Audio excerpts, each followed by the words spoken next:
ఆధ్యాత్మిక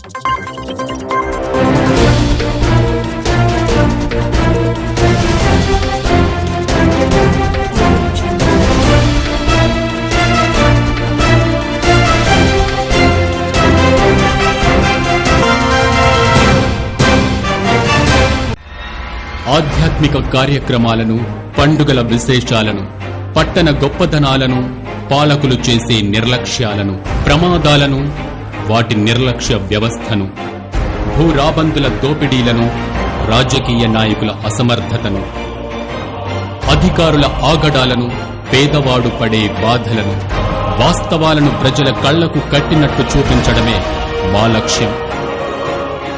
city cable news, ప్రజల చేతిలో ఆయుధం.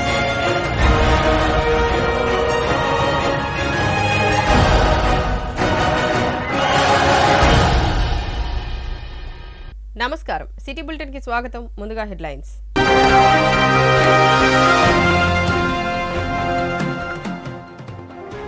మాజీ సైనికులపై బీజేపీ నాయకుల అసత్య ఆరోపణలను ఖండించిన మంచిర్యాల జిల్లా మాజీ సైనిక సంఘం. స్థానిక ఎమ్మెల్యేపై బురద జల్లే ప్రయత్నం మానుకోవాలంటూ హితవు.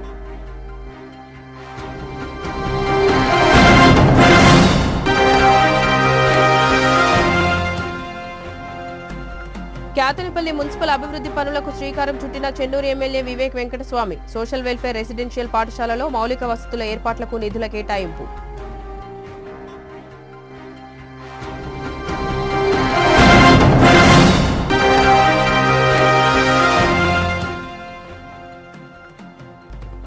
ఎస్సీ వర్గీకరణపై సుప్రీంకోర్టు తీర్పును స్వాగతించిన మంచిర్యాల ఎంఆర్పీఎస్ నాయకులు. మందకృష్ణ మాదిగ చిత్రపటానికి పాలాభిషేకం చేసి సంబరాలు జరుపుకున్న శ్రేణులు.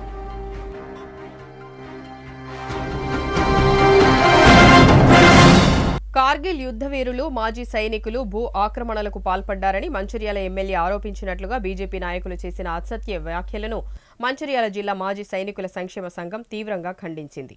జిల్లా కేంద్రంలో ఏర్పాటు చేసిన విలేకరుల సమావేశంలో మాజీ సైనిక సంక్షేమ సంఘం అధ్యక్షులు బాల్నే భాస్కర్ మాట్లాడుతూ మంచిర్యాల ఎమ్మెల్యే కొక్కిరాల ప్రేమ్సాగర్ రావు మాజీ సైనికుల భూముల ఆక్రమణలకు పాల్పడ్డారని ఆరోపిస్తూ ఎమ్మెల్యే వ్యాఖ్యలను సోషల్ మీడియాలో ప్రసారం చేయడం జరిగిందని, కానీ ఈ వార్తల్లో ఏమాత్రం వాస్తవం లేదని తెలిపారు. మాజీ సైనికులు ఎక్కడా భూ ఆక్రమణలకు పాల్పడలేదని, అలాగే స్థానిక ఎమ్మెల్యే కూడా సైనికుల పట్ల ఇలాంటి వ్యాఖ్యలు ఎక్కడా చేయడం జరగలేదని, అవాస్తవమైన వార్తలను సోషల్ మీడియాలో ప్రచారం చేస్తూ బీజేపీ నాయకులు మాజీ సైనికుల మనోధైర్యాన్ని దెబ్బతీస్తున్నారని ఆరోపించారు. కేంద్ర ప్రభుత్వం అధికారంలో ఉన్న బీజేపీ పార్టీ నాయకులే ఇలా అసత్య ఆరోపణలు చేయడం సమంజసం కాదని, ఇక ముందు ఇలాంటి సంఘటనలు పునరావృతం కాకుండా చూడాలని బీజేపీ నాయకులను కోరారు. ఈ కార్యక్రమంలో మాజీ సైనికుల సంక్షేమ సంఘం జిల్లా అధ్యక్షులు బాల్నే భాస్కర్, ఉపాధ్యక్షులు Satyanarayana, general secretary B Ravi, కోశాధికారి డిబి చారి మరియు మాజీ సైనికుల సంక్షేమ సంఘం సభ్యులు పాల్గొన్నారు. జిల్లా మాజీ సైనికుల సంఘం తరఫున ఈరోజు ప్రెస్ మీట్ పెట్టడానికి గల ముఖ్య ఉద్దేశం, మొన్న జరిగిన 27వ తారీఖు జూలైలో జరిగిన ప్రెస్ మీట్లో బీజేపీ నాయకులు ఏమన్నారంటే మాజీ సైనికులు భూ కబ్జా మంచిర్యాల శాసనసభ్యులు అన్నారని అనడం జరిగింది. అట్టి విషయాన్ని మేము ఖండిస్తున్నాము. ఎందుకంటే ఇంతవరకు ప్రత్యక్షంగా కానీ పరోక్షంగా కానీ మంచిర్యాల శాసనసభ్యులు మాజీ సైనికులను భూ కబ్జా చేసిందని అనడం కానీ, లేకుంటే మేము వారిని అనడం కానీ జరగలేదు. కానీ బీజేపీ నాయకులు ఈ విధంగా మమ్మల్ని మాట్లాడి మా మనోభావాలను దెబ్బతీసే విధంగా ఉన్నాయి. ఇటువంటి చర్యలు ఇంకోసారి జరగవద్దని మేము ప్రతి ఒక్క పార్టీ నాయకులను కోరుకోవడం జరుగుతుంది. మరీ ముఖ్యంగా అంటారు కావచ్చు అందరూ, మీరు ఎక్కడున్నారు ఏంటిది అనేది.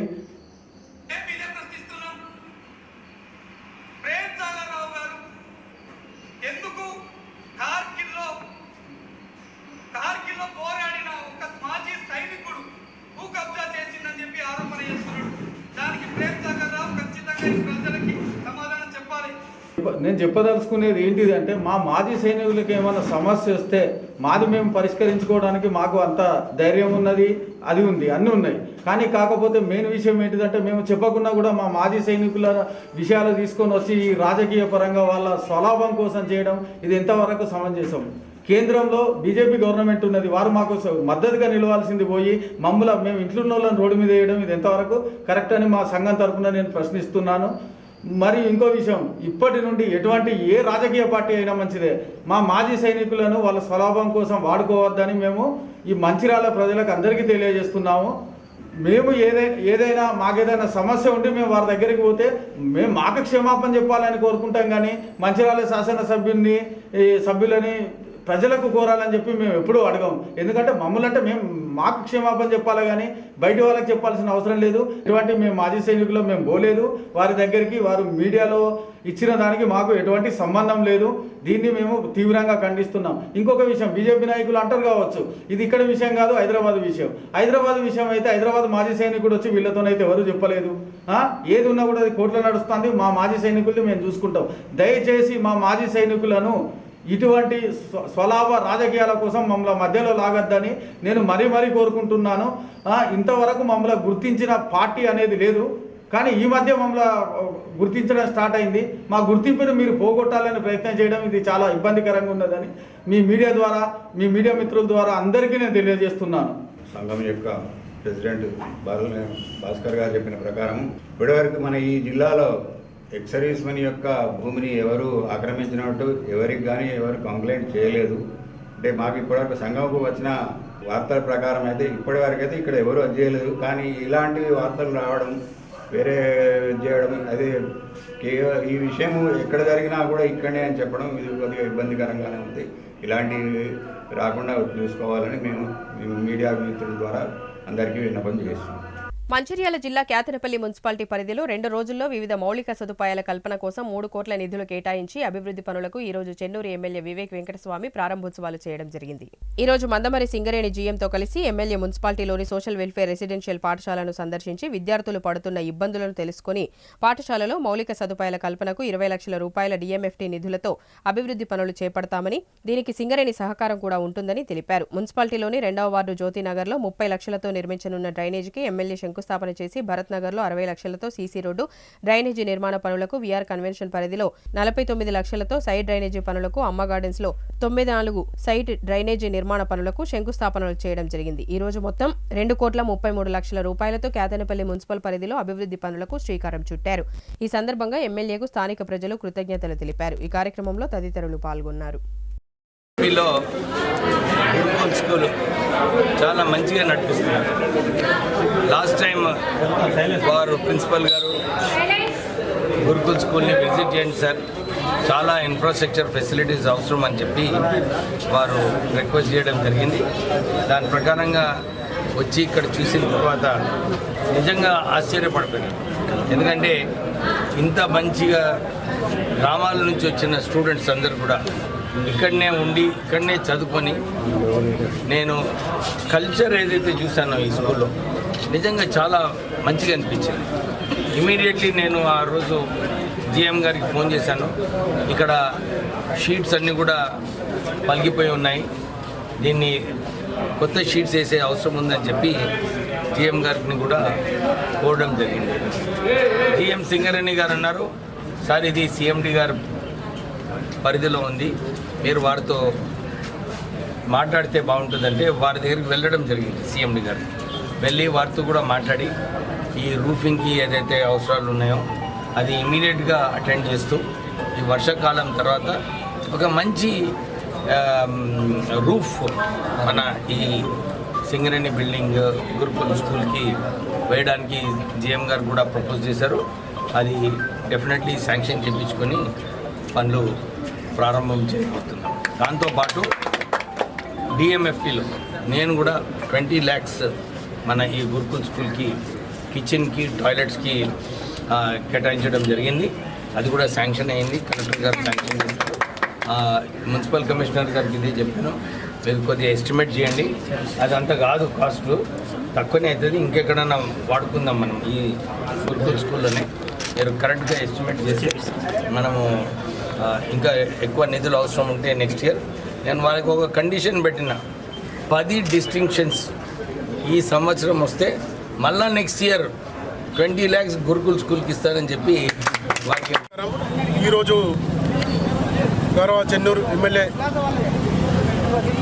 డాక్టర్ వివేక్ వెంకటస్వామి గారి చేతుల మీదుగా 2వ వార్డు జ్యోతినగర్లోని అమరవీరుల స్తూపం పక్కన గల స్టామ్ వాటర్ డ్రైన్ వరద నీటి కాలువకు సుమారుగా 250 మీటర్ల వరకు పొడవున్న కాలువ పనులకు సంబంధించి ఎమ్మెల్యే గారితో శంకుస్థాపన చేయించడం జరిగింది. ఈ పనులు ఇది పట్టణ ప్రగతి గ్రాంటు. ఇది 30 లక్షలతోనే పెట్టుకోవడం జరిగింది. గతంలో ఇటు నుంచి ఒక 30 సంవత్సరాల క్రితం కాలువ ఉండే, ఆ కాలువ అంతా కూరుకుపోయింది. ఇది గౌరవ ఎమ్మెల్యే గారి దృష్టికి తీసుకెళ్ళడం వల్లే ఇది పనులు చేపిద్దామని పెట్టుకోవడం జరిగింది. ఈ కాలువ పనులు జరిగితే వార్డులో ఉన్నటువంటి ఇది చుట్టూ అటు పక్కకు ఇటు పక్కకు ఉన్నటువంటి ఇళ్ళ యజమానులకు కానీ ఇళ్ళకి కానీ ఇబ్బంది లేకుండా ఉంటుంది, ప్రజలకు సౌకర్యంగా ఉంటుందని తెలియజేస్తున్నాం. మాకు గ్రాంట్ను శాంక్షన్ చేసి మాకు పనులు తొందరగా పూర్తయ్యేటట్టు చేపిస్తున్న ఎమ్మెల్యే గారికి వార్డు ప్రజల తరపున కృతజ్ఞతలు తెలుపుతున్నాను. ఎస్సీ వర్గీకరణ కోసం 30 సంవత్సరాల అలుపెరగని పోరాటం చేసిన ఎంఆర్పీఎస్ అధినేత ఉద్యమ నాయకుడు మందకృష్ణ మాదిగ చిత్రపటానికి ఈరోజు మంచిర్యాల జిల్లా కేంద్రంలో ఎంఆర్పీఎస్ నాయకులు పాలాభిషేకం చేయడం జరిగింది. ఈ సందర్భంగా ఎంఆర్పీఎస్ మంచిర్యాల జిల్లా నాయకులు గుడిసెల దశరథం మాట్లాడుతూ గత 30 సంవత్సరాలుగా 59 ఉపకులాలను ఐక్యం చేసి ఎస్సీ వర్గీకరణ కోసం అలుపెరగని పోరాటం చేసి విజయం సాధించడం జరిగిందని, ఇందుకు కృతజ్ఞతగా మాదిగల ఆశాజ్యోతి నాయకుడు మందకృష్ణ మాదిగ చిత్రపటానికి పాలాభిషేకం చేయడం జరిగిందని అన్నారు. వర్గీకరణ కోసం సహాయ సహకారాలు అందించిన ప్రధానమంత్రి నరేంద్ర మోడీ, బీజేపీ నాయకత్వానికి ధన్యవాదాలు తెలిపారు. అలాగే రాష్ట్ర ముఖ్యమంత్రి రేవంత్ రెడ్డికి మరియు మంత్రులు దామోదర్ రాజనరసింహలు ఎస్సీ వర్గీకరణపై వెంటనే స్పందించి దేశంలో మొట్టమొదటిసారిగా తెలంగాణ రాష్ట్రంలో వర్గీకరణ అమలు చేస్తామని ప్రకటన చేయడం సంతోషకరమని ఎంఆర్పీఎస్ తరపున రాష్ట్ర ముఖ్యమంత్రికి, మంత్రులకు కృతజ్ఞతలు తెలుపుతున్నామని అన్నారు. ఈ కార్యక్రమంలో మంచిర్యాల జిల్లా ST SC atrocity monitoring committee member Jillapalli Venkatesh, MRPS నాయకులు సుద్దాల రాజు, సత్యం, శ్రీనివాస్, రవి, శంకర్, సమ్మయ్య, ప్రవీణ్, రవి, ఎంఆర్పీఎస్ కుల సంఘాల నాయకులు పాల్గొన్నారు.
ఎంఆర్పీఎస్ వ్యవస్థాపకులు మందకృష్ణ మాదిగన్న మరి ఏదైతే ఈదుమూడి గ్రామంలో ఒక 20 మందితోనే మరి ఉద్యమం స్టార్ట్ అయింది. మరి ఆ ఉద్యమం 30 సంవత్సరాలు అవుతుంది. ఆ ఉద్యమం స్టార్ట్ అయ్యి ఈ 30 సంవత్సరాల సుదీర్ఘ పోరాటంలో ఎన్నో ఒడిదుడుకులు, ఎన్నో అవమానాలు, ఎన్నో అరెస్టులు, ఎన్నోసార్లు జైలు కూడా రావడం జరిగింది. అందరం కూడా మాదిగ జాతి 59 కులాలు కూడా మరి దీని మీద చాలా న్యాయ పోరాటం చేయడం జరిగింది. మరి ఏదైతే ఈ 30 సంవత్సరాల న్యాయ పోరాటంలో మరి అంతిమంగా మరి పార్లమెంటు మరి 7 సభ్యుల ధర్మాసనంలో 6 సభ్యులు జడ్జీలు మరి న్యాయ తీర్పు, సుప్రీంకోర్టు న్యాయ తీర్పు ఇవ్వడం జరిగింది. దానికి మేము స్వాగతిస్తూ ఉన్నాం. మా యావత్తు మాదిగ జాతి అంతా కూడా శిరసు వహించి కూడా వారికి పాదాభివందనాలు చేస్తూ ఉన్నాం. అదేవిధంగా ఏదైతే ఎంఆర్పీఎస్ అనేది 59 కులాలకు న్యాయం జరగాలి, ABCD వర్గీకరణ అనేది మరి అందరికీ న్యాయం జరగాలి కాబట్టి దాని మీదనే 30 సంవత్సరాల ఉద్యమం చేయడం జరిగింది. అందులో భాగంగానే మరి ఏదైతే మరి 59 కులాలలో మరి అందరూ కూడా మాకు సహాయ సహకారాలు అందరూ అందించి ఈ 30 సంవత్సరాలు మరి అగ్ర కులాలు కానివ్వండి, అన్ని పార్టీల నాయకులు కూడా కానివ్వండి మరి మమ్మల్ని ముందుకు నడిపించడం జరిగింది. వాళ్ళకు కూడా కృతజ్ఞత తెలియజేస్తూ ఉన్నాం. అదేవిధంగా ఏదైతే మరి నరేంద్ర మోడీ గారు మాకు మాట ఇచ్చారో ఆ మాట ప్రకారము వారు నిలబెట్టుకోవడం జరిగింది. వారికి కూడా కృతజ్ఞత తెలియజేస్తూ ఉన్నాం.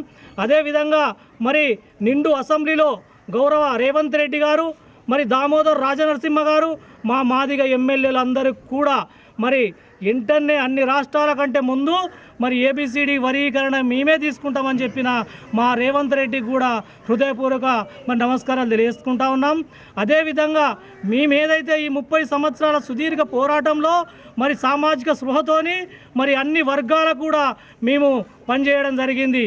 అన్ని వర్గాలంటే గుండె పిల్లల ఆపరేషన్ కానివ్వండి, వృద్ధుల, వితంతుల, వికలాంగుల మరి ఇవన్నీ కూడా పెన్షన్ల కోసం కూడా మరి పోరాటం చేసింది ఎంఆర్పిఎస్. ఒక మాదిగల కోసమే కాదు, అన్ని వర్గాల కోసం కూడా పోరాటం చేసింది. ఈ యొక్క పోరాట ఫలితంగానే న్యాయబద్ధంగా ఉన్నాం కాబట్టి న్యాయ తీర్పు వచ్చింది. మాకు సంతోషిస్తూ ఉన్నాం. నిజమైన పండుగ అంటే మాకు అన్ని దసరా దీపావళిలో పండుగ కాదు, మరి నిజమైన పండుగ అంటే మరి ఇప్పుడే మాకు పండుగ వర్గీకరణ అయింది కాబట్టి నిజమైన పండుగ. ఈ వర్గీకరణ అయితే మరి రాబో భవిష్యత్ తరాల్లో 100 తరాలకు కూడా అందరికీ భార్య పిల్లలందరికీ కూడా చాలామందికి కూడా మరి ఉద్యోగాలు వస్తాయి కాబట్టి అన్ని కులాలకు న్యాయం జరుగుతుంది కాబట్టి మరి ఇది చేసడం మరి ఎంతో మేము గర్విస్తూ ఉన్నాం. అదేవిధంగా ఏదో ఒక కులం గెలిచింది అని ఇంకో కులం బాధపడు కాదు, మా సోదరులు బాధపడుతూ ఉన్నారు. ఇది బాధపడు కాదు, దయచేసి మీరు ఆలోచించాలి. ఒక ఉమ్మడి ఆస్తిని పంచుకున్నాం తప్ప మరి వేరే కాదు. ఆస్తిని పంచుకున్నాం, అన్నదమ్ముల లెక్క కలిసి ఉంటాం. ఆస్తిని పంచుకొని అన్నదమ్ముల కలిసి ఉంటాం. అదేవిధంగా కేంద్రం పైన రాష్ట్రం పైన ఒత్తిడి చేసి ఇంకా ఎస్సీ వర్గీకరణ ఇంకా కూడా రిజర్వేషన్లు ఎక్కువ తీసుకొచ్చే విధంగా ఫైట్ చేస్తాం తప్ప మరి వేరే విధంగా కాదు. దయచేసి అర్థం చేసుకోవాలి. మరి ఏదైతే మా గౌరవ మందకృష్ణ మాదయ్య గారు ఇన్ని కష్టపడి 6 నిమిషాలు కష్టపడి చేసినందుకు వారికి కూడా ధన్యవాదాలు చేస్తున్నాం. జై కృష్ణ, జై మందకృష్ణ. గౌరవనీయులు శ్రీ మందకృష్ణ మాదయ్య గారి చేపట్టినటువంటి ఉద్యమంలో 30 సంవత్సరాల ఉద్యమంలో ప్రాణత్యాగం చేసినటువంటి సురేందర్ మాదిగ గారు నిండు అసెంబ్లీ జరుగుతున్న సమయంలో ఒకవైపు ప్రాణత్యాగం చేసి అతను చనిపోతూ కూడా జై ఎంఆర్పిఎస్ ఏబిసిడి వర్గీకరణ సాధిద్దామనే దాంతో చనిపోయిండు. ఈ విజయాన్ని సురేందర్ మాదిగ గారికి మరియు అమరులైనటువంటి మాదిగ సోదరులందరికీ త్యాగం చేస్తున్నాం. అలాగే ఈ సుదీర్ఘ 30 సంవత్సరాల సుదీర్ఘ ఉద్యమంలో సహకరించినటువంటి అన్ని పార్టీల నాయకులకు, అన్ని సంఘాల నాయకులకు ధన్యవాదాలు తెలుపుకుంటున్నాం. ఏదైతే మేము ఇది సాధించడం, ఒకరు ఓడిపోయినారు ఒకరు గెలిచిండ్రు అనేది కాకుండా ఏదైతే ఒక తండ్రి సంపాదించినటువంటి ఆస్తిని కొడుకులు పంచుకోవడం అది ఎలాంటి పొరపాటేం కాదు. అందులో భాగంగానే ఎవరి వాటా వాళ్ళు తీసుకోవాలి. ఇది న్యాయబద్ధమైన విజయం కాబట్టి దీనికి అందరు సహకరించాలి. ఎవరైతే మా సోదరులు మాకు అన్యాయం జరిగిందనే భావనతోని బాధపడద్దు. మనం ఇంకా కేంద్ర రాష్ట్రాలపై ఒత్తిడి తీసుకొచ్చి మనకి ఏదైతే రిజర్వేషన్ ఉందో ఇంకా ఎక్కువ రిజర్వేషన్ కల్పించాలని ఒత్తిడి తీసుకొద్దాం. అలాగే రేవంత్ రెడ్డి గారు ఇంతకుముందు ఇచ్చిన నోటిఫికేషన్లో కూడా ఆర్డినెన్స్ తీసుకొచ్చి రిజర్వేషన్ వర్తించే విధంగా అమలు చేస్తామని చెప్పినందుకు ధన్యవాదాలు తెలుపు. మంచిర్యాల జిల్లా రామకృష్ణపూర్లోని సిపిఐ నిర్మాణ కౌన్సిల్ సమావేశం రామకృష్ణపూర్ సిపిఐ పార్టీ కార్యాలయంలో జరిగింది. ఈ సమావేశానికి సిపిఐ రాష్ట్ర కార్యదర్శి వర్గ సభ్యులు కలవేన శంకర్, సిపిఐ జిల్లా కార్యదర్శి రామడుగు లక్ష్మణ్ పాల్గొని పార్టీ ప్రజా సంఘాల శ్రేణులను, నాయకులను ఉద్దేశించి మాట్లాడుతూ పార్టీ ఆవిర్భవించి డిసెంబర్ 26వ తేదీ నాటికి 100 సంవత్సరంలోకి అడుగుపెడుతున్న సందర్భంగా పార్టీ ప్రజా సంఘాల నాయకులు పార్టీ నిర్మాణంలో ప్రతి ఒక్కరూ భాగస్వాములు కావాలని పిలుపునిచ్చారు. రాబోయే స్థానిక సంస్థల ఎన్నికల్లో పోటీ చేసే విధంగా ప్రణాళిక తయారు చేసుకోవాలని వారు పార్టీ శ్రేణులను కోరారు. ఈ కార్యక్రమంలో సిపిఐ పార్టీ పట్టణ కార్యదర్శి మిట్టపల్లి శ్రీనివాస్, సిపిఐ జిల్లా సమితి సభ్యులు మిట్టపల్లి పాల్, పెర్క సంపత్, కమలమ్మ, వనం సత్యనారాయణ, వెంకటస్వామి, రాజేశం, ప్రజా సంఘాల నాయకులు చురమల్ల వినయ్, గాండ్ల సంపత్, ముకుందరెడ్డి తదితరులు పాల్గొన్నారు. భారత కమ్యూనిస్టు పార్టీ సిపిఐ నిర్మాణ కౌన్సిల్ సమావేశం క్యాతనపల్లి మున్సిపాలిటీ పట్టణ కమిటీ ఆధ్వర్యంలో నిర్వహించడం జరుగుతూ ఉంది. మరి యొక్క సమావేశానికి సభా అధ్యక్షులుగా వనం సత్యనారాయణ అధ్యక్షత వహిస్తూ ఉన్నారు. మరి పట్టణ కార్యదర్శి మిట్టపల్లి శ్రీనివాసు, మరి జిల్లా సభ్యులు, మరి పార్టీ శ్రేణులు, ప్రజా సంఘాల శ్రేణులు అందరూ కూడా పాల్గొనడం జరిగింది. మరి యొక్క నిర్మాణ కౌన్సిల్ యొక్క ముఖ్య ఉద్దేశం జూన్ 28, 29, 30 తేదీలలో ఖమ్మంలో 3 రోజుల పాటు రాష్ట్ర సమితి సమావేశాలు నిర్ణయించుకోవడం జరిగింది. ఆ రాష్ట్ర సమితి సమావేశంలో మరి డిసెంబర్ 26 తారీఖు వస్తే కమ్యూనిస్టు పార్టీ 100 సంవత్సరాల్లోకి అడుగు పెడతా ఉన్నది ఆవిర్భవించి. మరి ఏదైతే 1925 డిసెంబర్ 26న కాన్పూర్లో ఆవిర్భించినటువంటి పార్టీ అంచెలంచెలుగా నాటి నుండి నేటి వరకు బడుగు బలహీన వర్గాల కార్మిక కర్షకుల పేద ప్రజల కోసం ఎన్నో పోరాటాలు చేసి ఇలా హక్కులు సాధించిన చరిత్ర మరి కమ్యూనిస్టు పార్టీ సిపిఐ పార్టీదే. మరి ఇదే కోవలో మరి ఇలా ఉన్నటువంటి రాబోయేటువంటి రోజులలో స్థానిక ఎన్నికలలో మరి అన్ని నియోజకవర్గాలలో పోటీ చేయాలని కమ్యూనిస్టు పార్టీ నిర్ణయించడం జరిగింది. మరి గతంలో కూడా ఈ కేతనపల్లి మున్సిపాలిటీలో ప్రజలు ఆదరించి 3 సార్లు సర్పంచ్గా 3 సార్లు ఎంపీగా గెలిపించడం జరిగింది. తర్వాత ఎంపీటీ సభ్యులుగా గెలిపించడం జరిగింది. మొన్న జరిగినటువంటి ఎన్నికలలో మున్సిపాలిటీ ఎన్నికలలో కూడా మెజార్టీగా కౌన్సిలర్లకు ఓట్లు ఇచ్చి మరి కౌన్సిలర్లు కూడా గెలిపించడం జరిగింది. మరి రాబోయేటువంటి స్థానిక ఎన్నికలలో కూడా కమ్యూనిస్టు పార్టీ అన్ని స్థానాలలో పోటీ చేసి మరి ప్రజల పక్షాన ఉంటామని చెప్పి తెలియజేస్తూ ఉన్నాం. మరి ఏదైతే ఇలా తెలంగాణ ప్రత్యేక రాష్ట్రం కొరకు నిధులు నీళ్లు కావాలని చెప్పి ఇలా సుమారు 1200 మంది ఆత్మ బలిదానాలు చేసుకొని రాష్ట్రం ఏర్పరచుకున్న తర్వాత మరి ఏదైతే 2014లో టీఆర్ఎస్ పార్టీ అధికారంలోకి వచ్చిన తర్వాత ఇలా ప్రజలను విస్మరించి ఇలా ప్రశ్నించేటువంటి గొంతుకలను ఇలా కేసులు పెట్టి అరెస్ట్ చేసి జైల్లో పంపడం వల్ల ఇలా వారి యొక్క నిరంకుశ పాలనకు వ్యతిరేకంగా మొన్న జరిగినటువంటి ఎన్నికలలో ప్రజలు సరైనటువంటి బుద్ధి చెప్పడం జరిగింది. మరి అలా ఈ కాంగ్రెస్ ప్రభుత్వం కూడా మరి ప్రజలకు ప్రజాపాలన అందిస్తామని చెప్పి మరి ఎన్నికలలో మేనిఫెస్టోలో ఎన్నికల హామీలను ఇవ్వడం జరిగింది. ఇలా ఎన్నికల హామీలో ఇచ్చినటువంటి దానిలో ఇలా 6 గ్యారంటీలలో ఇలా ఫ్రీ బస్ అనేది అమలు చేసారు, సంతోషకరమైనటువంటి విషయమే.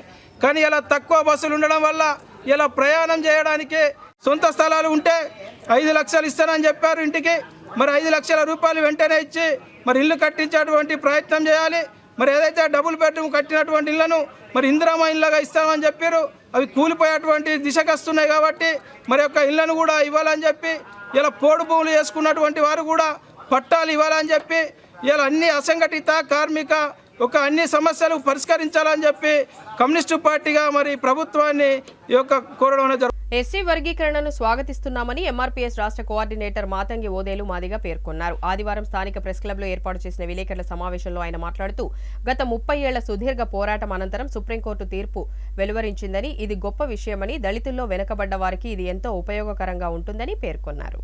వర్గీకరణ ఏ ఒక్కరి వల్ల కాలేదని, కొంతమంది ఎంఆర్పీఎస్ నాయకులు బీజేపీతోనే వర్గీకరణ అయిందని చెప్పడం సమంజసం కాదని పేర్కొన్నారు. ఎంతో మంది పలు రకాలుగా 30 ఏళ్ల పాటు నిరంతరం పోరాటం నిర్వహిస్తేనే ఇటీవల సుప్రీంకోర్టు తీర్పు వెలువరించిందని పేర్కొన్నారు. రాజ్యాంగ ఫలాలు ఇంకా పూర్తి స్థాయిలో అందాలంటే ప్రైవేటు రిజర్వేషన్లు కూడా వర్గీకరణ చేయాలని, ఇందుకోసం మరో ఉద్యమానికి అందరూ సిద్ధంగా ఉండాలని సూచించారు. కేవలం సుప్రీంకోర్టు తీర్పు ప్రకారం విద్యా ఉద్యోగాలలో మాత్రమే వర్గీకరణ ఫలాలు అందుతాయని, మిగతా అన్ని విషయాల్లో స్పష్టత రావాలని ఆయన పేర్కొన్నారు.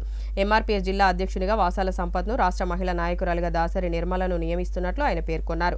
అనంతరం వారు మాట్లాడుతూ మాదిగ జాతి అభివృద్ధి కోసం నిరంతరం పాటుపడతామని పేర్కొన్నారు. ఈ కార్యక్రమంలో నాయకులు ఆసంపల్లి శ్రీనివాస్, తిరుపతి, గొల్లపల్లి ఓదేలు తదితరులు పాల్గొన్నారు. 30 ఏళ్ల మాదిగల పోరాటం లక్ష్యాన్ని చేరుకోవడానికి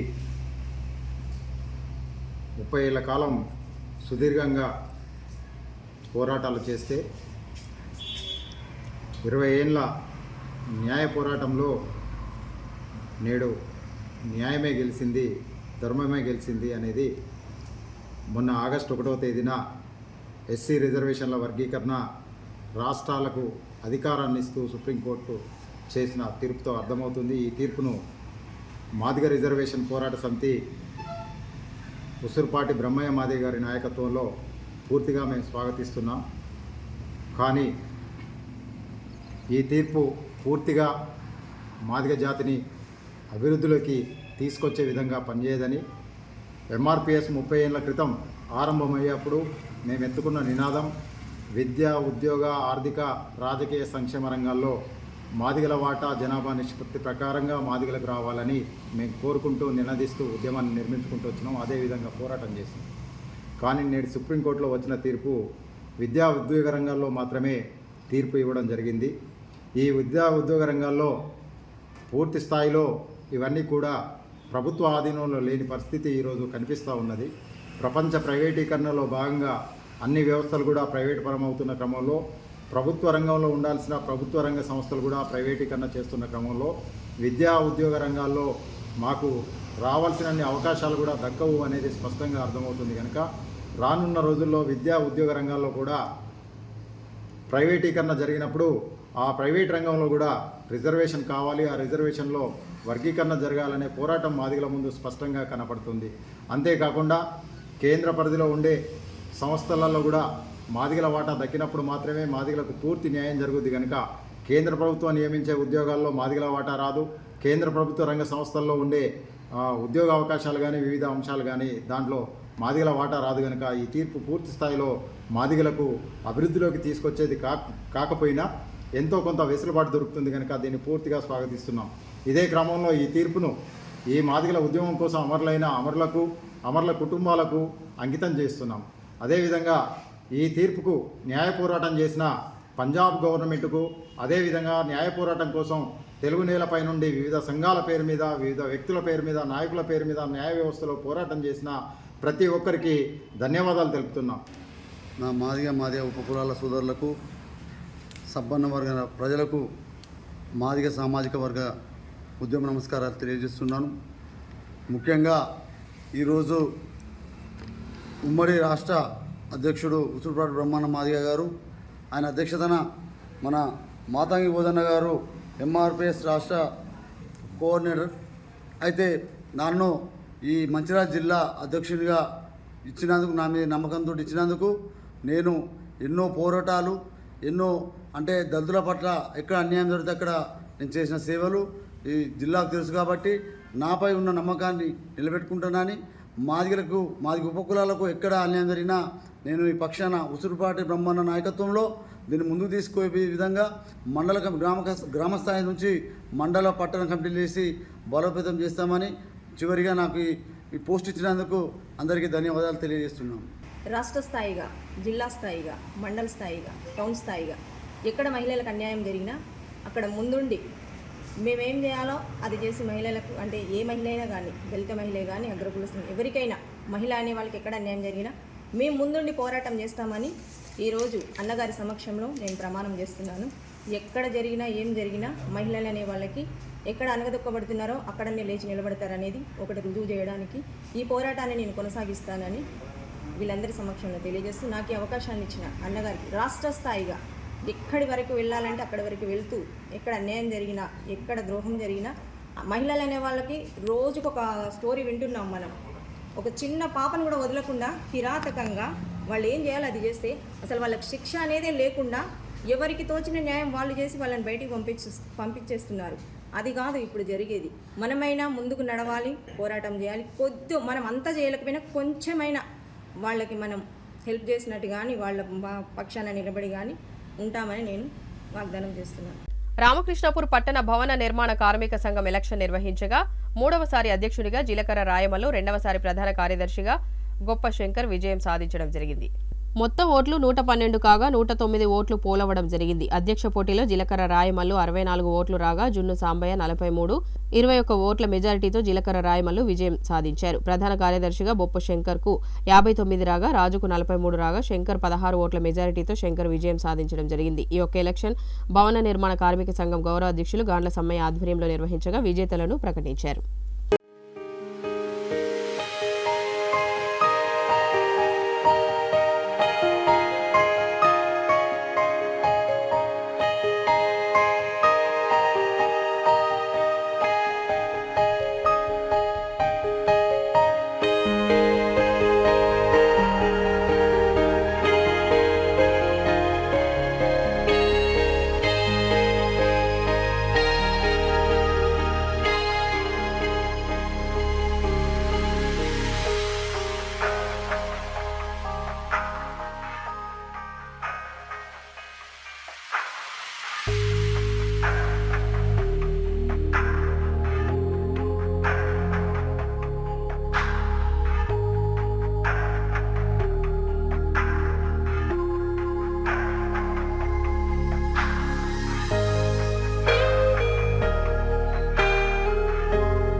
భవన నిర్మాణ కార్మిక సంఘం జరిగినటువంటి ఎలక్షన్లో ఎంతో ఉత్కంఠభరితంగా సాగింది.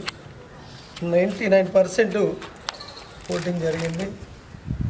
ఇందులో ప్రధాన కార్యదర్శిగా బొప్ప శంకర్ గారు 16 ఓట్లతోటి విన్ అవ్వడం జరిగింది.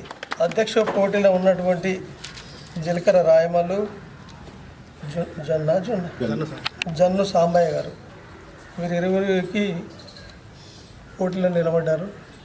సాంబయ్య గారు మళ్ళీ పాపం ఈసారి కూడా ఓడిపోవడం జరిగింది. సరే ఓటమి గెలుపోవటంలో అనేటి సహజం, మనం గవర్నమెంట్లో కూడా చూస్తున్నాం. అవన్నీ మీరు మళ్ళీ పట్టించుకోవద్దు, అందరు మళ్ళీ అన్నదమ్ములా కలిసి పనిచేయాలి. ఈరోజు రాయమల్లు జీలకర్ర రాయమల్లు 21 ఓట్ల మెజారిటీతో సహకరించిన పత్రికా విలేకరులకు మరియు మీడియా వాళ్లకు నా తోటి మిత్రులందరికీ హృదయపూర్వకంగా నమస్కారం తెలుపుకుంటూ బులెటిన్ ముగించే ముందు మరోసారి ముఖ్యాంశాలు.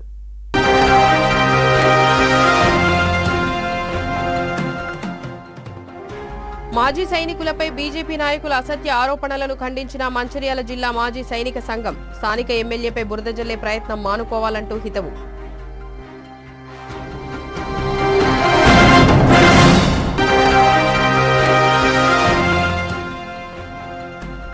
క్యాతనపల్లి మున్సిపల్ అభివృద్ధి పనులకు శ్రీకారం చుట్టిన Chennur MLA Vivek Venkataswamy. Social welfare residential పాఠశాలలో మౌలిక వసతుల ఏర్పాట్లకు నిధుల కేటాయింపు.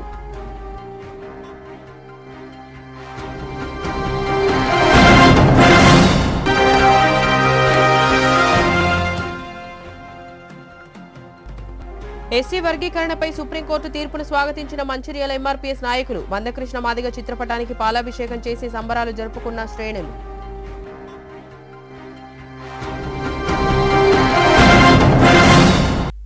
సిటీ న్యూస్ ఇంతటితో సమాప్తం. తిరిగి ప్రసారమయ్యే సిటీ న్యూస్లో మళ్ళీ కలుద్దాం. అంతవరకు సెలవు. నమస్కారం.